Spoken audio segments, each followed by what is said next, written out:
When you feel dizziness, in conventional medicine terminology, a lot of times there's going to be association with a change in body position, whether it's bending over, standing up fast, and there's this orthostatic hypotension phenomenon that tends to drive a lot of it, right? So then you also just kind of have vertigo dizziness where you just kind of always dizzy, and it's non-positional based. So kind of have positional based vertigo, and then we have non-positional based vertigo. So the getting up, the standing up fast, the bending over, getting up out of bed. These are all going to be orthostatic position. You can kind of put POTS in that camp as well, right? Postural orthostatic tachycardia syndrome. That's kind of an extreme adrenal example where they put you on a tilt table, then you put you back up, and then you get dizzy. Or you typically see a big drop in blood pressure. Typically, when you bend over, stand up fast, usually when there's a orthostatic component, usually there's a 10 millimeter of mercury drop or more when it's postural. So you'll see that big drop in blood pressure. And that's usually that blood pressure drop means you're not able to perfuse that blood flow up to the brain fast enough. Therefore, you feel dizzy. It's kind of like having your hose, the finger on like your thumb over the hose, right? That thumb kind of creates that pressure. And when you pull back on that, the water just kind of globs out. It doesn't project out. So it's that same thing. That higher blood pressure is like putting that thumb over the hose and it projects it out more.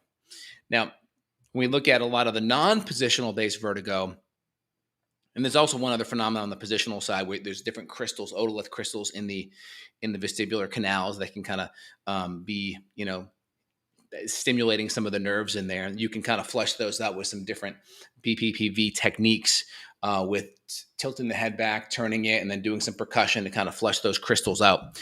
Now, on the non-positional side where you have vertigo, a lot of vertigo symptoms can actually be exacerbated by gluten and autoimmune thyroid issues. So there's a big autoimmune component, food sensitivity, gluten component on that side. I've seen that time and time again. And again, a lot of times with these issues, there's going to be an electrolyte imbalance. Now, a lot of times electrolytes could be you're not consuming enough good, healthy sea salt, sodium chloride, magnesium, potassium.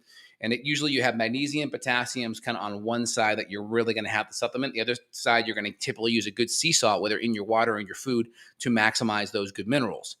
And so we have those two sides of the field playing. We also have good water and hydration being components. A lot of times electrolytes are carried through good water and hydration. And water is needed to keep our blood pressure up too, right? We need fluid in the system to actually keep the blood pressure up. And then on top of that, we need to be able to hold that fluid. So we have to make sure, one, we're hydrated enough, two, we're getting electrolytes, but three, we have to be able to hold it. So one of the hormones that's really important for that is aldosterone. Aldosterone is made by the adrenals, the outer portion of the adrenals, the glomerular portion. And that helps hold on to that makes the aldosterone. That aldosterone helps hold on to our minerals.